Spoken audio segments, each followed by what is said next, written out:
Comme tout streeteux qui se respecte, tu veux débloquer des skills. Alors tu te balades sur YouTube à la recherche d'informations, et là tu tombes sur 100 vidéos qui s'appellent Top Exercises for Planche. Le meilleur moyen d'avoir la planche, c'est de faire de la planche. Le meilleur moyen d'avoir un muscle-up, c'est de faire du muscle-up. Le meilleur moyen d'avoir n'importe quel mouvement, c'est de faire ce mouvement. Il n'y a rien de plus spécifique que le mouvement en lui-même.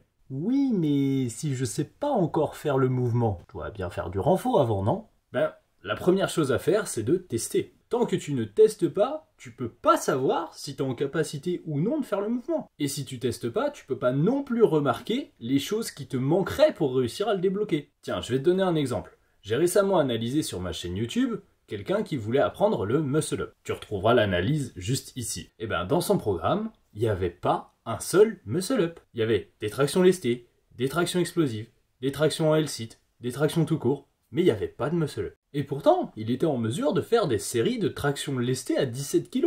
Étant donné son poids et sa taille, il a la force pour faire un muscle-up. Mais comme il ne travaille jamais directement ses muscle-up, et que le peu de fois où il essaye c'est à l'élastique, il ne comprend jamais la coordination propre au mouvement. Là, je t'ai donné un exemple que j'ai analysé sur ma chaîne, mais j'en ai déjà vu plein d'autres se perdre dans les exercices de renforcement indéfiniment et jamais essayer le mouvement en question. C'est un réel problème. En essayant davantage le mouvement, tu te rends compte de ce qui te manque pour l'avoir. Et dans une discipline aussi technique que le street workout, ce qui te manque, c'est pas toujours de la force, c'est même très souvent de la technique. En fait, c'est seulement une fois que tu sais ce qui cloche, que tu choisis des exercices de renforcement adaptés pour rajouter de la force là où il en manque, et que tu choisis des exercices techniques pour te permettre de mieux comprendre les détails qui t'échappent. Comment veux-tu qu'un plan d'entraînement convienne à tout le monde? Ce n'est pas possible. Et tu t'en es probablement rendu compte en achetant des programmes tout faits. Si un programme n'est pas individualisé, tu brides forcément ton potentiel. L'individualisation, c'est le pilier de la progression. Tout le monde a des forces et des faiblesses, et il faut prendre en compte ses forces et ses faiblesses pour créer son entraînement.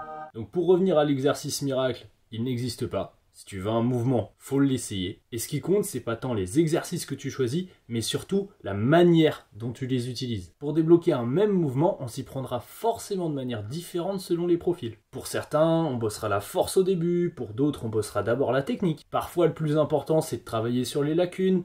Parfois, c'est sur les forces qu'il faut bosser. Pour comprendre comment individualiser ton entraînement, j'ai fait une série de vidéos sur ma chaîne YouTube. Va la voir, ça te permettra de comprendre quel est ton profil et surtout comment tu adaptes l'entraînement en fonction. En tout cas, ce que tu dois retenir de cette vidéo, c'est qu'il n'y a pas un programme d'entraînement qui fonctionnera pour tout le monde et de manière intemporelle. C'est déjà la fin de cette vidéo, j'espère qu'elle t'a plu et qu'elle t'a appris un max de trucs. Comme toujours, tu peux retrouver mes coachings et mes formations dans la description. Pose-moi tes questions en commentaire si t'en as. Like, partage, c'est ça qui fait avancer la chaîne. Je te souhaite un bon entraînement, une bonne récup. C'était Moulax.